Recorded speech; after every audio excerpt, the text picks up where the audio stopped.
I'm Alfred Edmond Jr., Senior VP, Executive Editor-at-Large at Black Enterprise, the #1 Black media brand with more than 8 million unique visitors a month. Welcome to our Diversity, Equity, and Inclusion Summit. We have a powerful conversation lined up for you. Our CDO Roundtable, developing high-impact corporate agendas. And I can't think of a greater collection of leaders and executives to have this conversation. With us is Celeste Warren, VP Global Diversity and Inclusion Center of Excellence at Merck. Sonia Cargan, Senior Vice President, Chief Colleague, Inclusion and Diversity Officer with American Express. And Jimmie Walton Paschall, Executive Vice President, Head of Diversity, Equity, Inclusion, Diverse Segments, Representation and Inclusion for Wells Fargo and Company. Welcome, ladies. Thanks for being here. Thank you. Thank you. Glad to be here. Let's jump right into this conversation. We're talking about developing high impact agendas, but let's kind of look at where we've come through this past year. There are people who I think were aware of the importance of diversity, certainly aware of the role of diversity executives in corporations, but I'd like you to weigh in on the degree to which the awareness and the increased focus on your roles both inside the company and outside the company may have changed and maybe even intensified over the past year. Let's start with Sonia. What did you say about the way things may have changed just over the past year? Yeah, Alfred, and what a fantastic question, yeah, because I think it goes without saying that the last year for anybody who's been doing work in the diversity, equity, and inclusion space has experienced a tremendous amount of change. And certainly for the role of Chief Inclusion Diversity Officers, Chief Diversity Officers, Chief Diversity, Equity and Inclusion Officers, then kind of the need for change and kind of the requirement to accelerate the pace of change has been amplified many, many times over. Certainly, as I think about kind of my experience doing this work for American Express, where we've had a long-standing commitment to inclusion and diversity and fostering a culture of kind of belonging and making sure our colleagues are heard, then for me, this really was an opportunity with the organization and with our leaders to take a step back, to look at where were we, to look at what we needed to do differently, to look at how we could better infuse inclusion and diversity into all that we do. Which is really kind of what led to our $1 billion action plan, which we announced last year. So that action plan touches everything that we do. It talks about our customers, talks about our culture, talks about our colleagues, our businesses, our communities, and our brand. And I think that's a perfect example of how the role of Chief Diversity Officer has truly evolved, accelerated, and been amplified over the course of the past year or so. Celeste, how would you say things have changed or evolved over the past year in your role and how your role is perceived both inside and outside the company? Well, it's interesting. Merck has had a diversity and inclusion organization for over 70 years. And I've been in this role for 7 years. And I would say that it was sort of like a crescendo of changes that gradually started happening. But that crescendo just sort of took an uptick exponentially in 2020. And I would say that, it was more of a case of a majority of the employees becoming more aware of diversity, equity, and inclusion and wanting to know more. And that caused our roles and the roles of my team to be, we were pulled on from the standpoint of our capacity. We had just started in 2018, 2019 in contemporizing our D&I strategy for the company. And so we were well on our way in 20 of communicating the strategy, implementing new plans, et cetera. So when the murder of George Floyd hit, we just basically were augmenting, we had to augment and added a few different learning opportunities and coaching and counseling intensified. But I would say that the instead of it being more of a push, it became much more of a pull last year with everyone wanting to know more. And luckily, we had the tools, the resources in place to be able to meet that need. And educating business partners, HR business partners, educating Office of Ethics, leaders and investigators, employee relations investigators, doing all of that body of work to make sure that everyone was able to coach and counsel a much more dynamic workforce than we had seen in the past. So I think that's basically one of the things that changed. Another aspect, as part of that crescendo, is our role evolving from the standpoint of investor relations and being involved in those conversations, because our shareholders and investors are asking questions around the company's culture, their stance on diversity and inclusion, and how we're doing. So pulled into more investor relations type calls. And then also the work externally, as Sonia mentioned, has amplified. We, in our space around health equity and making sure that we're bridging the gap between our work that we do and those patients from various different communities.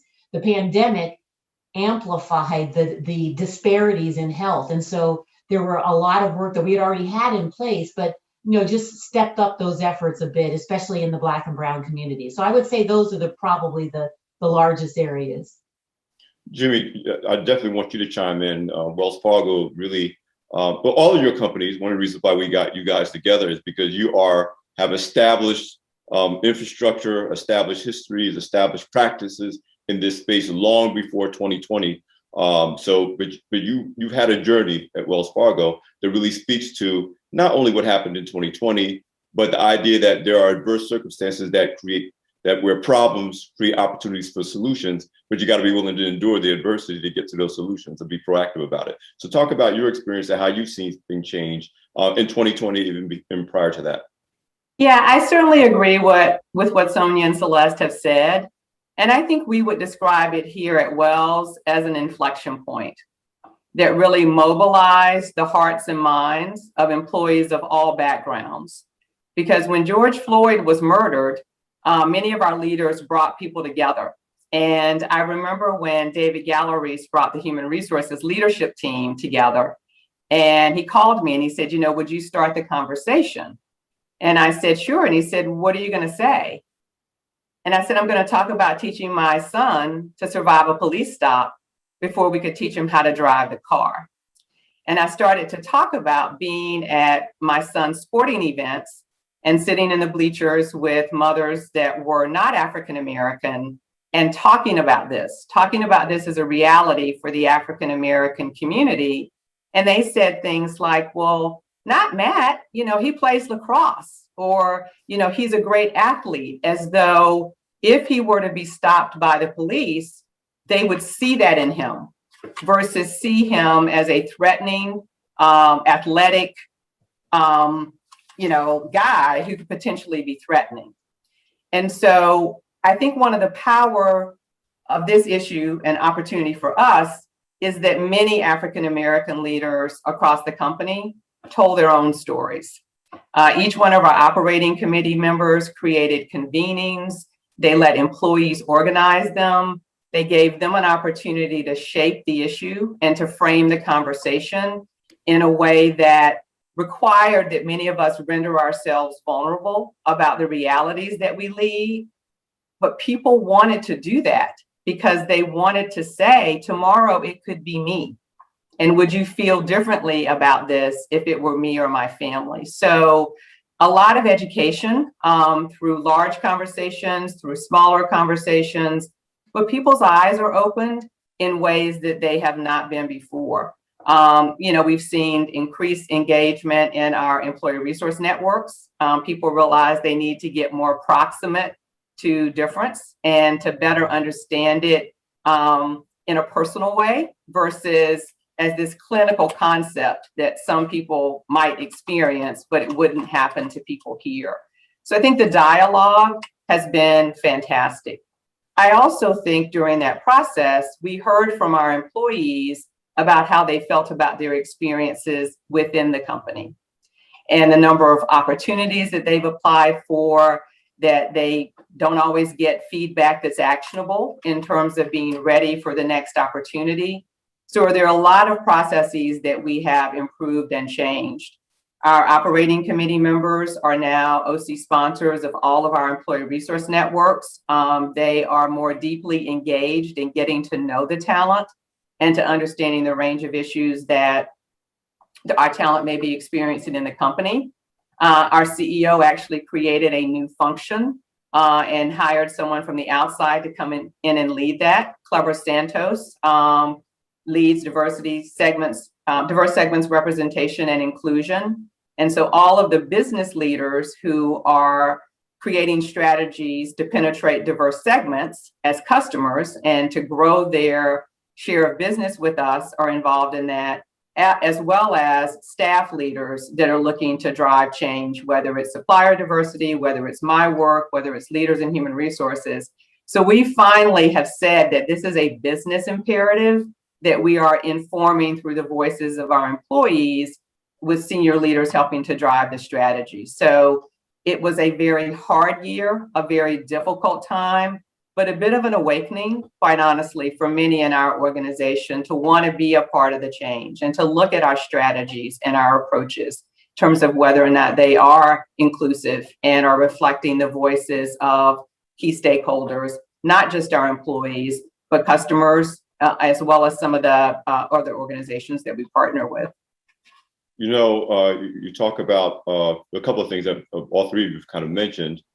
I think there was an awareness of your function in the company, but I think that the focus on what you do, the appreciation of what you do. I'm just remarking on an executive I interviewed earlier this year on my show Beyond the Hype for Black Enterprise, and one of his reactions was like, "Thank God we actually have this function. We have an executive that knows what she's doing in this function. We weren't necessarily valuing this role, or we were happy we had it. We knew it was important. But like you said, it was a wake-up call to, man, it's a good thing we actually have this function and this infrastructure in our company." And many companies now are hiring their first, CDO, their first diversity executive for the first time this past year, because they're realizing that skill set, that function in the company is not a nice to have, it's an absolute need to have. It's just the whole value and appreciation for chief diversity executives has exponentially increased in corporate America in general, and as you all three have described, within your own organizations. But I think there's one of the things I'd want to get, help the audience to understand is that they think there's a lot of fuzziness about exactly what DEI is. I mean, everybody kind of knows it's about making sure people are treated fairly and creating opportunity, but I don't think that there's a clear appreciation of just how complex it is to build the kind of strategy integrated into the life of the company, the culture of the company, deal with everything from supplier diversity to how people are hired or advanced through the company, to how people are recruited, how people are treated, how they interact in the way. I think there's a lot of fuzziness around it. Can each of you, and I'd like to start with Celeste, talk a little bit about what it takes to build a real DEI strategy? And it does take years, decades. It's not something that's going to happen, between 2021 and 2022. Jump in, and then Jimmie and Sonia, as you wish, please add to that conversation. Sure. First of all, you have to do an assessment of the organization. You have to find out where the organization is. And I'm a data hound secretly. And so I like to look at the data to find out where we are. So when we were first putting the strategy together years ago, we looked at the representation, we looked at the people metrics, we looked at representation, turnover, promotions, all of that, so we can understand where we were from a representation standpoint and what some of the pain points were in the organization. We also have to look at, are we creating an inclusive culture surrounding those diverse employees? Are we creating a culture that enables them to be empowered, engaged, and energized to be able to do the work that we ask of them? And so that involves, getting involved with the learning and development group, with the senior leaders and managers to make sure that they are doing that and they're demonstrating inclusive behaviors as an example. The third piece is you have to look at your business and you have to really say, how are we integrating diversity, equity, and inclusion into our business? And from our perspective, it's our drug discovery, development, supply, marketing, and sales strategies. And so we do work from the standpoint of looking at diversity in our clinical trials, global supplier diversity, as you talked about, from a financial standpoint. We look at our marketing strategies and our sales strategies to make sure that they're meeting the needs of not just saving and improving some lives, those that are in the majority, but saving and improving the lives of everyone, those patient communities that have obstacles and barriers to them being able to experience the optimal health outcomes that we want to see. And then the last part, it's not enough that we're doing things inside our own four walls and making sure that we're driving diversity and getting to that space where it's sustained and it's driving systemic changes. But we have to look outside, and we have an obligation as companies to, not just an obligation, a responsibility to look outside and say, what can we be doing externally in the community? And so work around economic inclusion and making an impact there. Work around, in our space, health equity and disparities and doing work there. And then also, which I think all of us do, my colleagues as well in American Express and Wells Fargo, looking at external workforce development and looking at high school students and middle school students and college students, and really helping them to, in our case, to really understand, learn about STEM-related fields, and especially those in Black and Brown students who may not see that opportunity and those goals and that vision in their communities where they are. So we want to go in and educate them, because we need a pipeline for the future. And that future has to be comprised of a very diverse workforce. Those are just some of the areas that we focus on. Internally with our people, creating an inclusive environment, integrating it through our business practices, and then looking externally. Sonia, we were talking yesterday when we were preparing for this session about something that Jimmie's already referred to as well, the complexity. You're building an infrastructure. You're trying to integrate it. You three have already done it. Integrate it into the day-to-day business of the company, and it's a education and training function that starts with the CEO, the board, all the way down to employees, people who do business with your business. It's a very complex role that I don't think people always appreciate until we have a year like we had in 2020. Yeah, no, I couldn't agree more, Alfred. And Celeste, what you were just saying, and Jimmie, kind of how you articulated the past year, I think there's a lot of commonality across organizations that are doing this work. I think collaboration. So if you think about that blend of, how, from American Express perspective, how do we back our colleagues? How do we back our customers? How do we back our communities? It's all underpinned with having and building a deeper understanding of each of those stakeholders and segments. And so, Celeste, I couldn't agree more when you say data, leading with the data, understanding where you are, thinking about this work in the same way as you would any other business challenge. Yeah, so it's not something that is isolated, that stands out on its own somewhere. You have to approach it in the same way as you would any other complex business issue that you're facing. And so certainly as I think about the work and how we lead this from an American Express perspective, there's a tremendous amount of collaboration.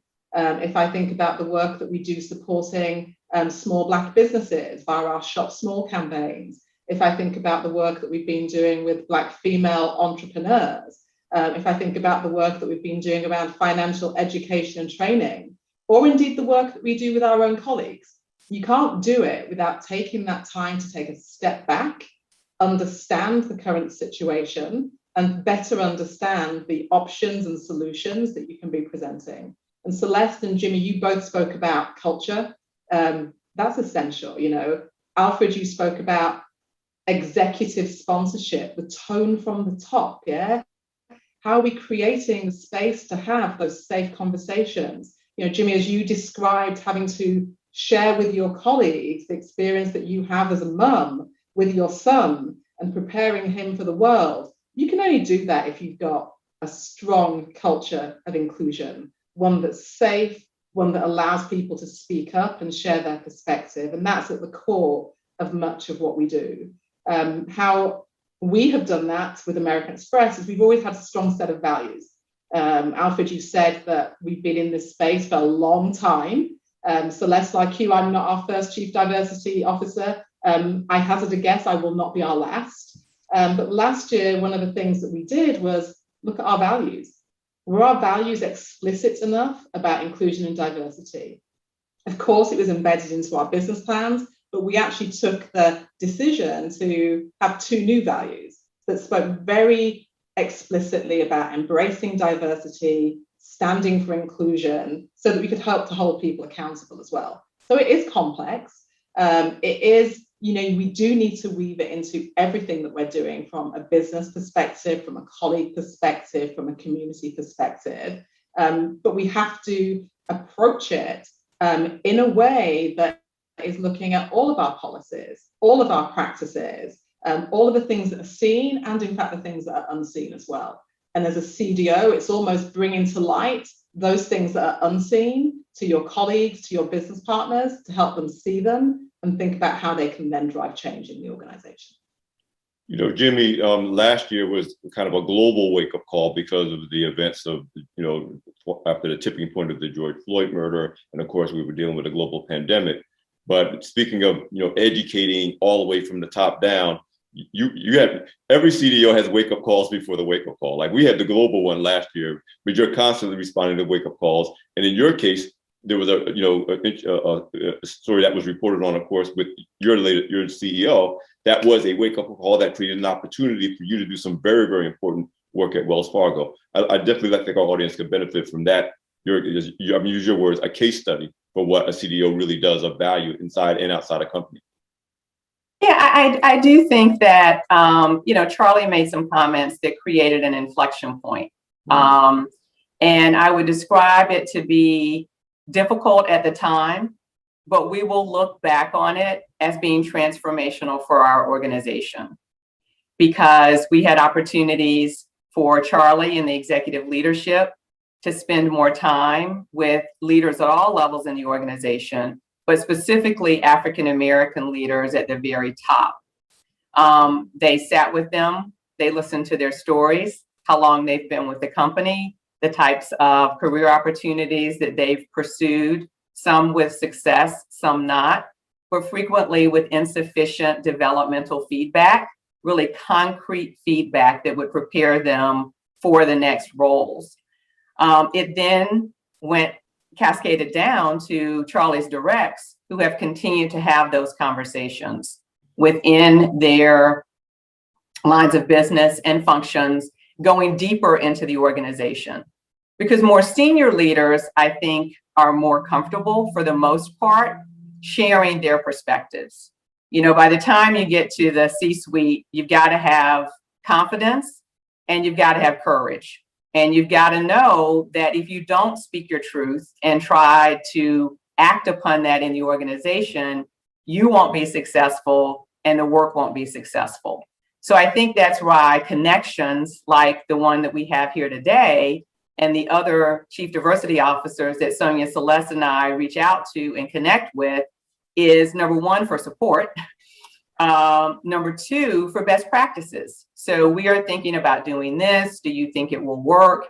And one of the things that we did following the challenges that we had is we brought the 55 senior leaders and African-American leaders in the organization together. So these are EVPs, managing directors, senior SVPs, maybe running businesses.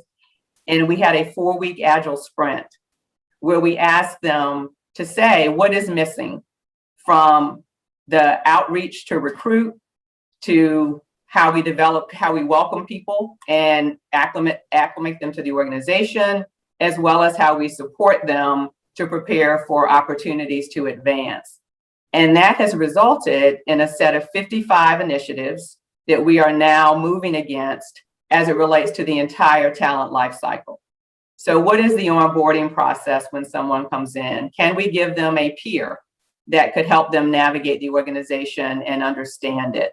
How do we ensure that they are well prepared for what they might be walking into as it relates to their team and maybe some of the dynamics in the team? They could potentially be leading a team where somebody on that team went for the job but didn't get it. And they should know that as they're walking into it. So whatever experience they have there, they understand what's going on. and can lead inclusively with that particular individual. So we have done a tremendous amount of work and will continue to do a tremendous amount of work.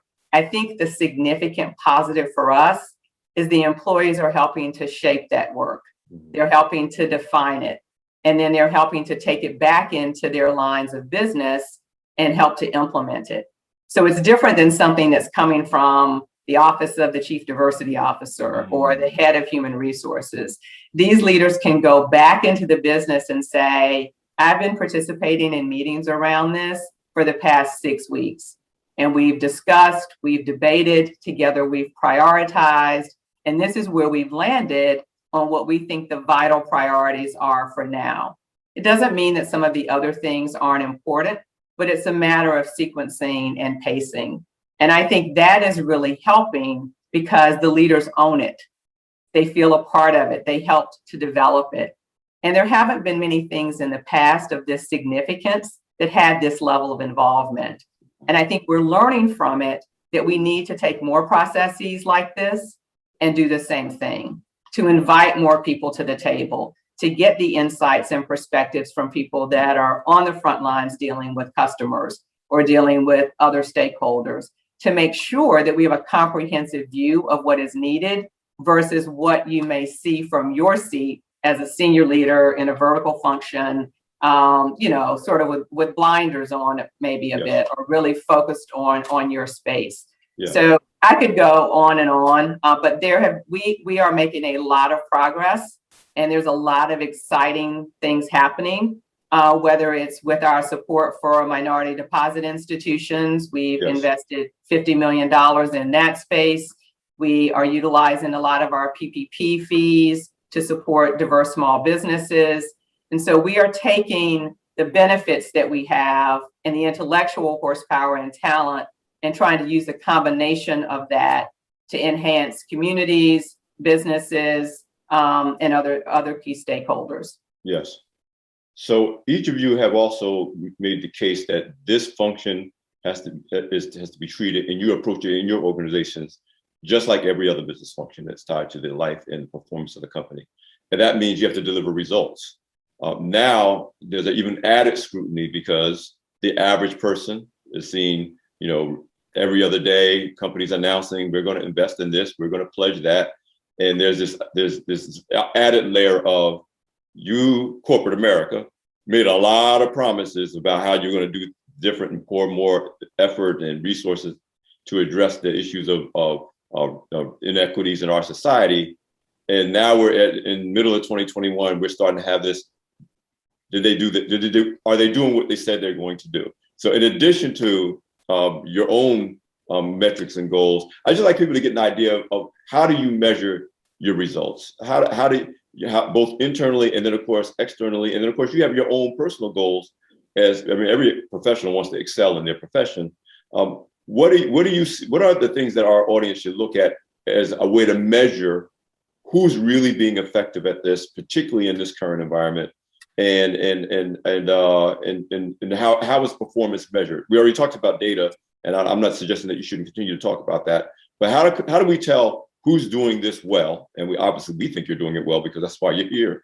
And who could stand to use some improvement in terms of the level of performance. I want to start with you, Celeste, and then you guys can jump in. Well, I think, and you're absolutely right. There were a lot of statements of solidarity last year. And I kept telling our senior leaders, especially our business leaders, that we absolutely want you to be making sure you're reaching out, that you have those statements, you're talking, you're engaging in the conversations. But those conversations, they have to turn into actions, visible actions, near term, midterm, and long term. And, the first and the easy, well, semi-easy, I'll say, but easy from the standpoint of visual is the representation. Looking at your top ranks, your executive committees, your vice presidents, your senior leaders, and saying, what does that reflect the customer base or the patient base that you have? And that was the first thing. It was like, okay, well, you take a look at it and say, we need to be doing some work. And so we've seen some significant increases from that perspective, and especially in our executive ranks. So that's one thing. That's, everyone talks about representation, and that's absolutely right. But that inclusive culture piece of it is very important too. And that is measured, from the voice of your employees. Is this the culture that they want to be a part of, that they are proud of, that they can speak up, they can be their authentic selves, they don't have to cover when they come into work? And so we use pulse surveys and things like that, and we cut the data by different constituency groups so we know where the pain points are in the organization, and you get after them. Every leader at the CEO level and 4 levels down gets their results, and they can look at their organization and say, what's happening, what is going on, and what are some of those barriers or obstacles to my having a really inclusive work environment. So they can do that work as well. And I think too, from the standpoint of our business, you look at the business and say, where were we challenged in some of those different communities, whether that be the Black community, the Brown community, the Asian community, the LGBTQ community. But you can cut your data just like you do any sales or marketing data and strategies. You can cut it by different constituency groups and customers to find out how much of an impact that you've made from that perspective. And that's just one way. I think sometimes we look at external things, but all of us are in the business of serving individuals, in our case as patients, and the patients are extremely diverse. And if our medicines and products and services, if they're not getting to those people who need it the most across all different dimensions of diversity, then we have a problem, and we're not fulfilling our business mission of saving and improving lives. And then lastly, I think, you put your money where your mouth is when it comes to economic inclusion and making an impact around the world. And that, that is looked on from the standpoint of not just the dollars that you spend, but the impact that those dollars are having in respective communities. How is it helping to close the wealth gap, for example, between Black and white households? How are you helping individuals to grow and build skills so they can get jobs, and all of that from the standpoint of the entire ecosystem that exists in various different communities. So I think those are just some ways to really say, if you're really truly making a mark, it's not about, hey, I was named on this top list, I was part of this survey. It's about the work that you're doing. And from a personal standpoint, I feel that I'm not successful unless the work that I'm doing is successful and is a direct link to it. So, yes, we all want to do well in our careers. But I guess I'm at that stage in my career where if my work doesn't reflect the success that it needs to reflect, then I don't feel successful. So that's just me. I should say, so our audience can understand, a Black enterprise obviously looks at this very closely. It's been our legacy. And we are looking at 4 different things when we look at who we think is doing this well and who's not. We look at overall workforce diversity, senior level management diversity, board diversity, and supplier diversity. Those are kind of the 4 buckets that we look at. That are they moving the needle in those areas? And I got to say, Sonia, we talk a lot at BE about American Express really kicking butt on the board diversity part. I mean, how many Black board members do you have now? I think 4 or 5. We do. It's amazing. But again, I want both of you and Jimmie to jump in about how do you measure whether you're accomplishing your goals, both internally and externally. So Alfred, all of those things, that you've just said, and Celeste, you teed me up beautifully for this one in terms of the data. So let me start where you led in, Alfred, in terms of our board and kind of senior representation, not just at the top, but throughout the organization. So as you said, 60% of the American Express board is diverse when you're looking at it from an ethnicity or even a gender perspective. 52% of our workforce are women, and in the US, 48% of our workforce are from diverse races and ethnic backgrounds. And 56% of our executive committee are diverse in terms of race and gender. So you've got to have a stake in the ground. You have to know where you are right now. And we're seeing more and more organizations be even more transparent about this. American Express included.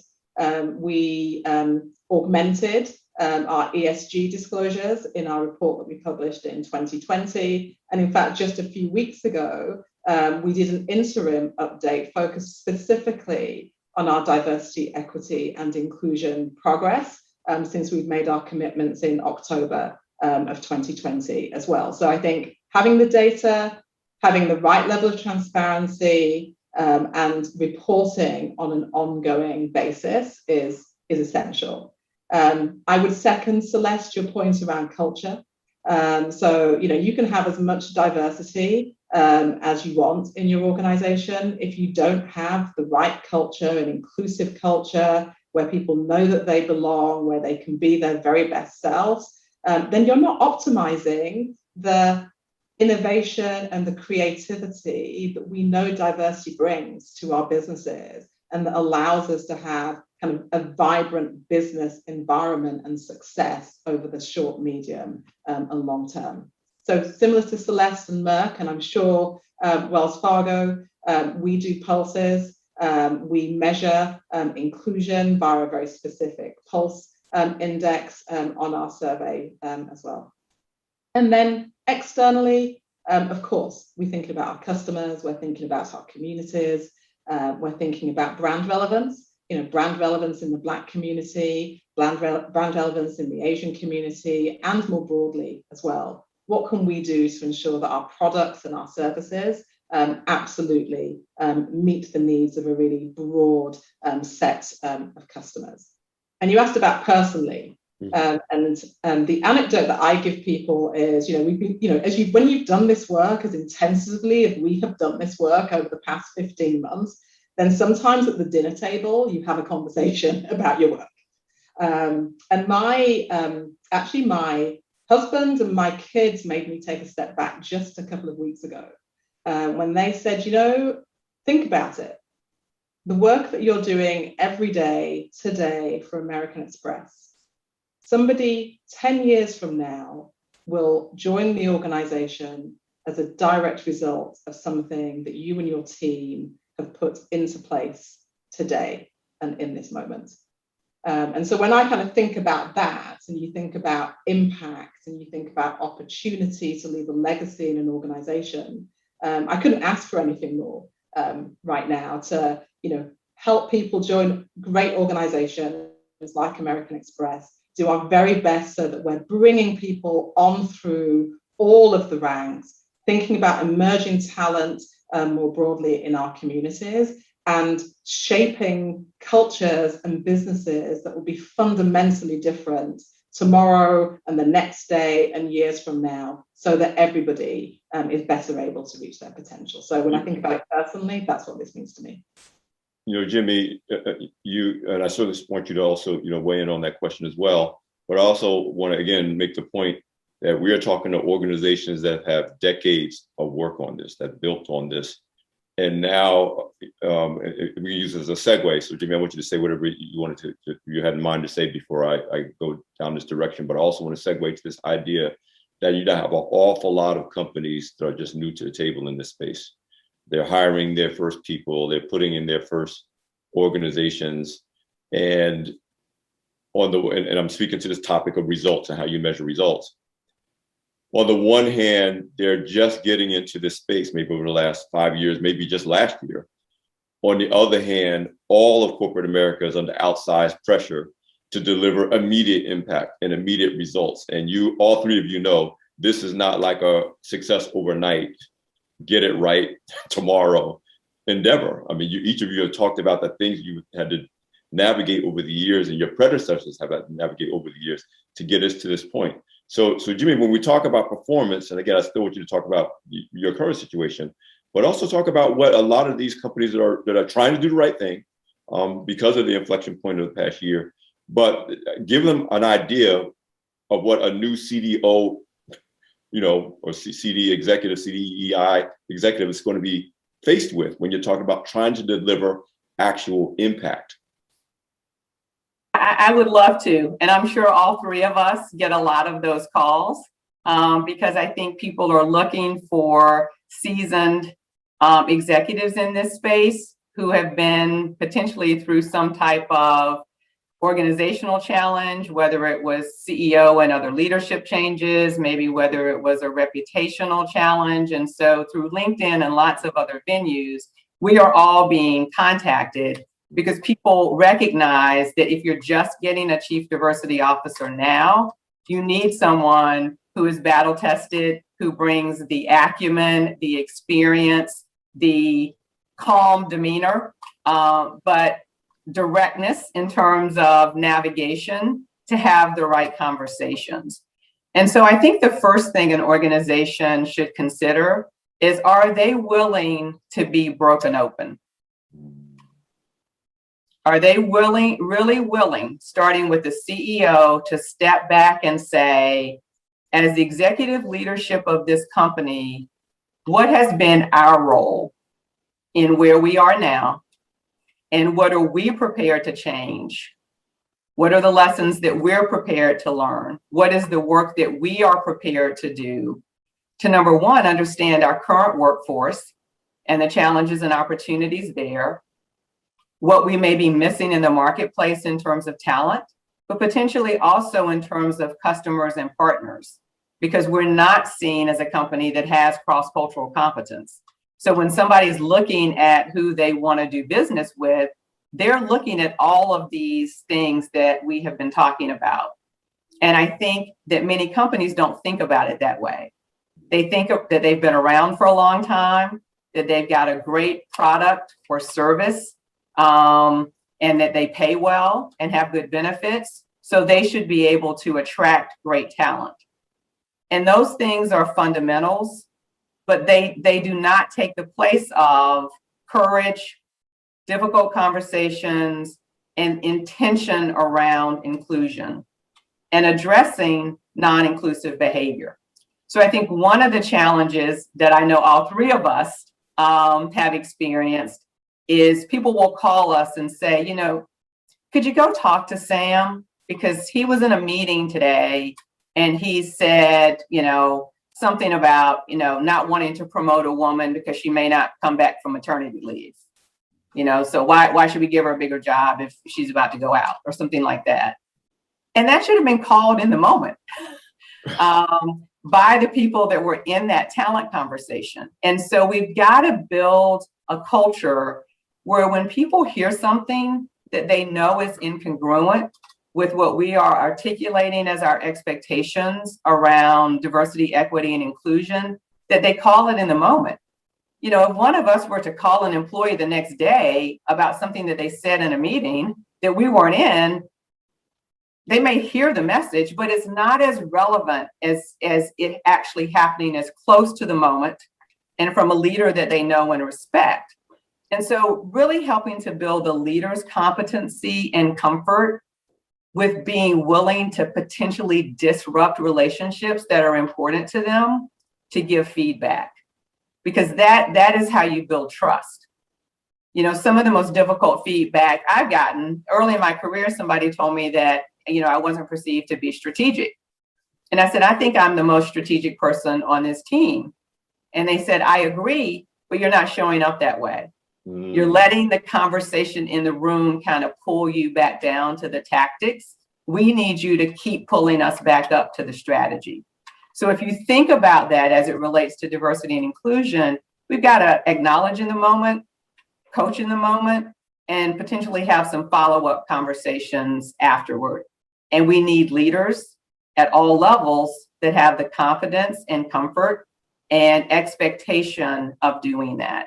Because the more it happens organically, the better our system, stronger our system will become in this space. In the time we have left, I'd like each of you, and you can decide which audience or avatar you want to focus on. Obviously, we have members of our audience who are DEI professionals and executives. We have people listening who are entrepreneurs that are very interested in which corporations really are going to be open to doing business with them. And of course, we have the general Black enterprise audience that cares, period, about how corporate America is treating Black America.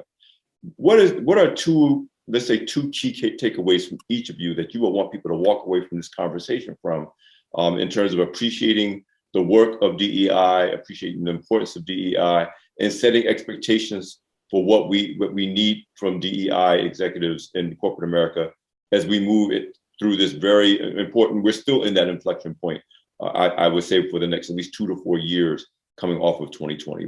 What are 2 or 3 thoughts you would want people to leave this conversation with if they didn't remember anything else that we talked about today? Let's talk about Celeste. I would say, from the standpoint of those of you that are in the C-suite, from in the boardrooms, that you continue to make sure that you're driving D&I, because it starts at the top. You have to make sure that people understand the relevance of it, that you are embracing your chief diversity, equity, and inclusion officers, providing the air coverage, the resources, the proper resources, both human funding and everything, so they can do the job that you put them in there to do. And then secondly, for everyone in the organization, everyone has a role to play in creating and nurturing the culture that you want to see in the organization as it pertains to diversity and inclusion. So understand that you have a role to play, whether that be educating and building your own D&I capabilities, speaking out, an example that Jimmie gave, speaking out and not letting others be marginalized in a room. Everyone has a role to play. And so wherever you sit in the organization, play that role. And as Jimmie has the sign in the back of her thing, be the change that you want to see. Jimmie? So I would agree. I think that everybody plays a role. And I don't know that people really fully appreciate that. And it's about how we show up every day. So you can model inclusive behavior just by how you treat employees in a branch or treat customers in a branch. You know, how you participate on cross-functional teams in our organizations that are designed to bring people together with diverse perspectives to figure out how to improve something. But everybody has a role to play. And all of our companies will be more powerful, more successful, and more inclusive when those ideas are generated at all levels of the organization and when those behaviors are modeled at all levels of the organization. Because people will progress faster. People will have appreciation for difference and why it matters to our respective companies' success. And they hopefully will be proud that they have been a part of the way we are evolving, changing, growing to better serve our customers, but to also create a broader platform and maybe a bigger company over time for our own employees to continue to grow. But everybody has to lean in. It's not just the job of some, it is everybody's role. Sonia, no pressure. You get the last word. Well, thank you. So all of the above. And I think for our DEI practitioners, it's that acknowledgement that this work requires resilience and the ability to help many see the things that that others might not see. And I think that's a really kind of special skill that you need to have and that you can hone. And I think in terms of this is everybody's role, I couldn't agree more. And we all need to hold ourselves accountable. We need to hold ourselves accountable at the individual level. We need to hold ourselves accountable at a community level. And we need to hold ourselves accountable at an organizational level as well. Listen, I knew before we started this was going to be a great conversation. Thank each of you individually and collectively for really informing our audience, informing me, because I've gained a deeper appreciation over the past year for the work that you all do. Thank you so much for just being here and sharing your expertise. Thank you. Thank you, our pleasure. And that's it. I'm Alfred Edmond Jr., Senior VP Executive Editor at Black Enterprise. Thank you for joining us for this CDO conversation. And please continue to stay tuned for more great sessions and conversation at the Diversity, Equity, and Inclusion Summit. Thank you.